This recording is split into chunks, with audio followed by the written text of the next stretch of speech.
ngaji cemburu nate muludan bid'ah, muludan haram, tahdiran haram. Naudzubillahi min akhirna anu muludan cek manehna. Iklan dulu sebentar. Mobilna bodas. Saya punya jamaah cek manehna rajina salat rajin, ibadah rajin. Tapi cek guruna muludan bid'ah, muludan haram, tahlilan bid'ah, tahlilan. Akhirnya geus saradaek hadir buludan, bahkan karena kitab koneng geus percaya tah samodel gitu.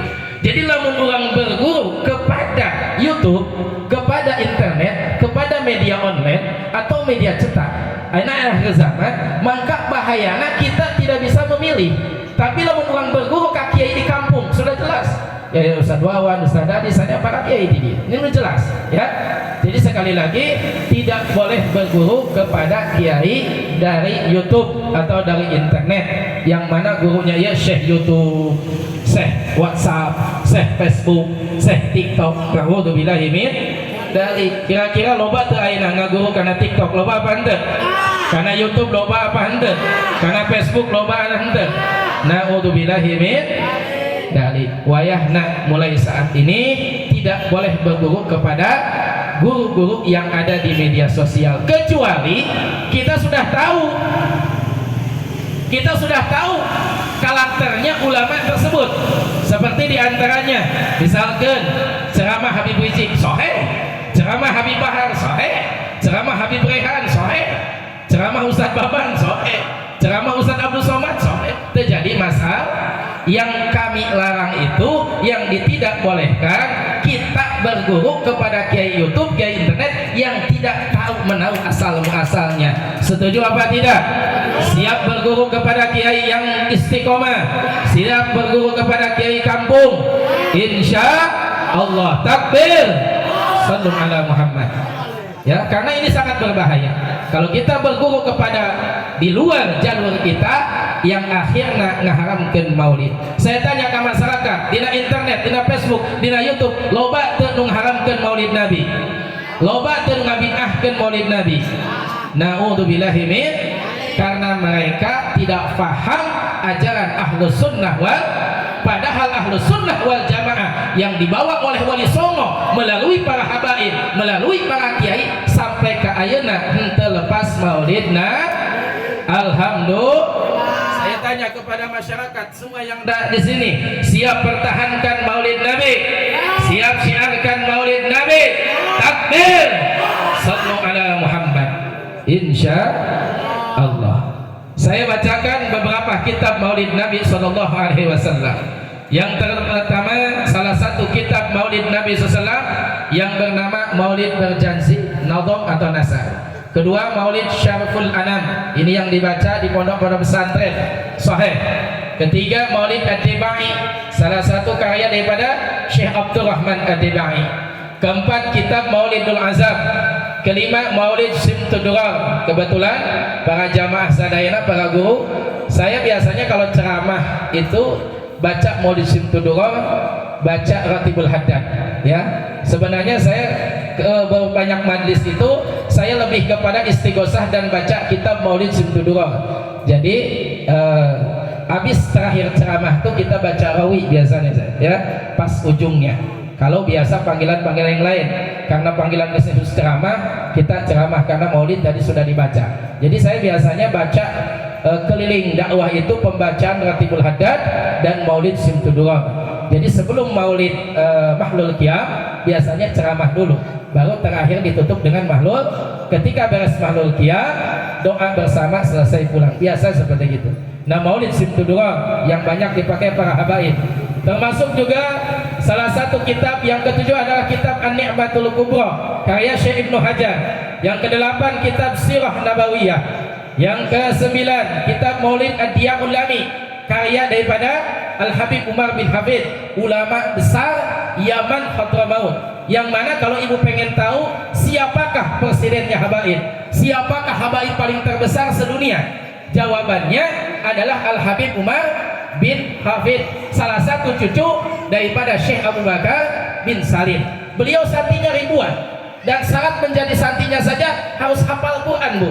hafal kitab. Jadi yang tidak hafal Quran apalagi tidak bisa pesantren.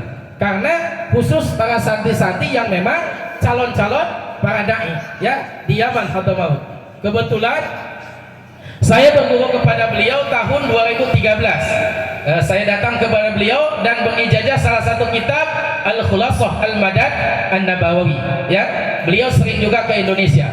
Mudah-mudahan beliau dipanjangkan umurnya, disehatkan badannya, dan kita bisa berjumpa dengan beliau insya Allah. Yang ke-10 kitab Burdah karya daripada Imam Bushairi dan beberapa kitab yang lainnya.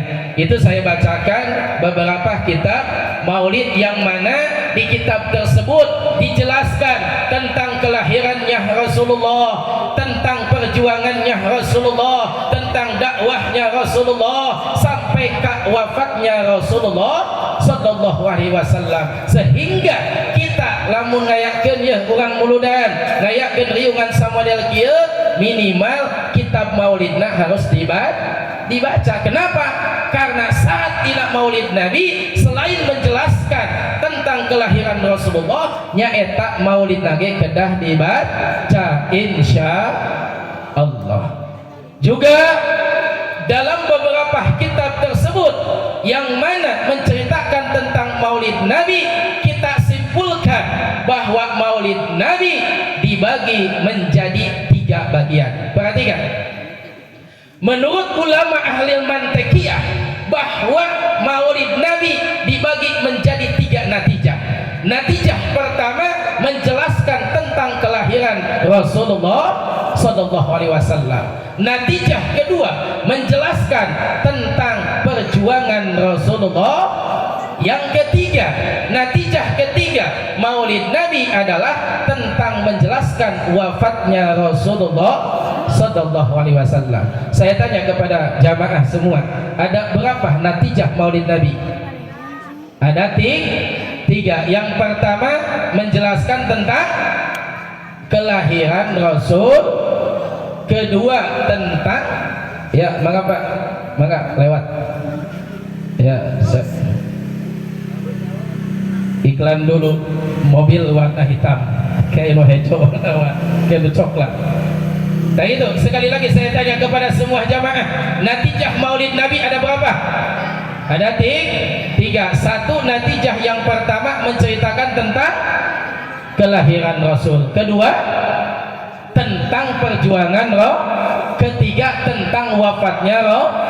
Jadi kalau ada penceramah maulid Nabi tidak menceritakan kelahiran Rasulullah, tidak menceritakan perjuangan Rasulullah, tidak menceritakan wafatnya atau salah satu pun tidak, maka penceramah batil, maulidnya batil dan tidak diterima oleh Rasulullah sallallahu. Karena maulid Nabi tidak lepas daripada 3 natijah tersebut. Ketika kita mengadakan maulid Nabi harus menceritakan kelahiran Rasulullah. Kalau tidak, menjelaskan tentang perjuangan Rasul. Ketiga, minimal wafatnya Rasul. Salah satunya harus ada. Ya, ini saya sampaikan. Karena banyak di lapangan yang mengadakan maulid Nabi tanpa menyebutkan natijah-natijah daripada yang tadi. Ya, maka alhamdulillah tadi maulid sudah dibaca sudah. Maulid apa Bu? Sangkul anak apa ejab? Deba. Ya, alhamdulillah qasidah shalawat dibaca ya, penting ya. Itu mudah-mudahan mulut dan uang sana sing ditampi ku Allah Subhanahu. Dijelaskan di dalam kitab Sirah Nabawiyah, di dalam kelahiran Rasulullah sallallahu alaihi wasallam. Tidinya Kangjeng Rasul nuju dilahirkan nu pertama disarengan ku cahaya anu poha, cahaya anu luar biasa. Tandana naon? Ngabedakeun jeung kelahiran jalma anu awamah masyarakat ketika dilahirkan teu caang. Ya, tapi Rasulullah mah ila kusrirum sampai kota Mekah, kota Madinah, sampai kota Rum sadayana caang dina peutingan dilahirkan Kangjeng Rasulullah sallallahu alaihi wasallam. Bahkan dijelaskan dalam satu riwayat ketika dilahirkan Kangjeng Rasul bukan hanya kota Mekah, Madinah sampai dan ini juga disaksikan oleh semua rakyat, semua masyarakat yang ada di kota Mekah dan Madinah. ayat di kota Panceling di kampung Panceling budak orok lahir bercahaya itu anak RT bercahaya itu anak ustad biasa wae ya. Nah itu beda antara Rasulullah jeung urang teh sama del kitu. Kelahiran Rasulullah mah nyaeta dibarengan ku cahaya anu luar biasa. Kedua ketika lahirna Rasulullah lain langsung ea-eaan, tapi beliau dijelaskan dalam salah satu kitab diriwayatkan beliau langsung sujud dan membaca tasbih subhanallah walhamdulillah. Ayo kita sama-sama membaca tasbih subhanallah walhamdulillah wala ilaha illallah wallahu akbar subhanallah. Semuanya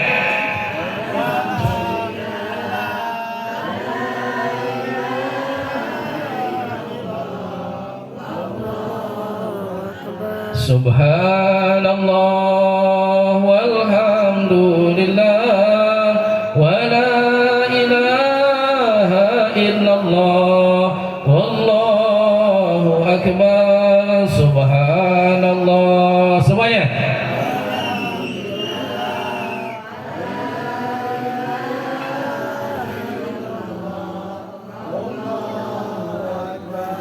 itulah ketika dilahirkan Kangjeng Rasulullah sallallahu alaihi wasallam dipenuhi cahaya dan beliau bersujud kepada Allah Subhanahu. Bahkan dalam kitab Sirah Nabawiyah bu dijelaskan ketika Kangjeng Rasul jumeneng keneh di alam dunia pernah dina hiji riwayat kesangna disusutku pun bibina Kangjeng Rasul nyaeta mun telepat namina Umihani. Itu nya ketika disusut diasupkeun kana botol. Ketika diasupkeun kana botol langsung diinum. Amisna lir ibarat leuwih amis tibatan madu lir ibarat gul eta kesangna Rasulullah anu luar biasa. Saya tanya di kampung Panceling ieu aya nu kesangna seungit aya. Kira-kira seungit apa bau di urang? Baunya. Naudzubillah min. Bahkan Rasulullah sallallahu alaihi wasallam selain daripada seungit tur amis. Kira-kira lamun aya orang kampung Panceling di dia ibu-ibu balik di sawah kesangna disusut diinum ke pemuda di dia cager apa mabok? Mabok apa cager? Cewek. Naudzubillahi min. Tak eta perbedaan Rasulullah jeung urang. Kesangna saja seungit beda jeung urang-urang mah bau Kangjeng Rasul mah begitu seungit tur bari amis termasuk caigna kahampangan lagi sami wangina luar biasa ya. Termasuk Rasulullah sallallahu alaihi wasallam dina miceuna oge sami wangi sehingga aya sahabat Nabi di kota Madinah anjeunna hayang kadongkapan Rasulullah hayang katamuan Rasulullah sina kahampangan bahkan Kangjeng Rasul piwarang BAB sabab naon Kangjeng Rasul mah cek tadi teh jangankan dakwahna jangankan berbicarana jangankan wajahnya mulutnya kotoranna ge bercahaya tur wangina luar biasa. Iklan lagi mobil dia loba iklannya di dia. Aduh mudah-mudahan sing lancar amin ya rabbal. Tak gitu sahabat di kota Madinah hayang kadongkapan Kangjeng Rasul hayang diisingan ku Kangjeng Rasul hayang dikihan ku Kangjeng Rasul karena miceuna Kangjeng Rasul kahampangan Kangjeng Rasul begitu wangi luar biasa begitu berkahna luar biasa. Alhamdulillah. Kira-kira di kampung Panceling aya teu jalma hayang kakihan ku orang kampung Panceling aya apa henteu? Hayang diisingan ku Mang Anu ku Bi Anu aya teu? Naudzubillah ini dari beda apa henteu? Saya tanya kepada semua jamaah Rasulullah dengan kita beda apa tidak? Kesangna Rasulullah beda apa henteu? Ucapan Rasulullah beda apa henteu? Kahampangan Rasulullah beda apa henteu? Miceuna Rasulullah jeung urang beda apa henteu? Kalau begitu Rasulullah mulia apa tidak? Agung apa tidak? Hebat apa tidak? Siap kita muliakan beliau, siap kita agungkan beliau. Takbir. Sallu ala Muhammad. Mudah-mudahan orang dia kampung Pancenik sing ditampi kemuliaan ku Kangjeng Rasul tur menang syafaat Kangjeng Rasulullah sallallahu alaihi wasallam. Amin ya rabbal.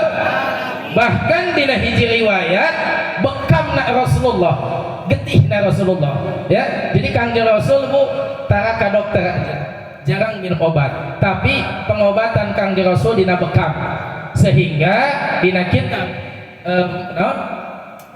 dina kitab anu ngajelaskeun si Ahmad Dardir dina mi'rajna Kangjeng Rasul banyak obat bekam tuh diparentah gitu ya, cek malaikat Jibril alaikum bil hijamah, wajib pikeun anjeun hei Muhammad jeung umat anjeun kedah dibekam. Jadi saya sampaikan kepada masyarakat, kalau kita sakit bukan ke dokter, bukan ke bidan, bukan minum obat, melainkan dianjurkan pertama dari Allah melalui malaikat Jibril, melalui Rasulullah. Ketika kita sakit, ketika kita tidak enak badan, dianjurkan kita hijamah, dibekam, dialaget getih. Ayat tadi dibekam. Sok ayat tukang bekam. Pernah ibu-ibu dibekam? Encan, bapak-bapak pernah dibekam? Hah? Parawan pernah dibekam nih? Kedah ya penting. Karena di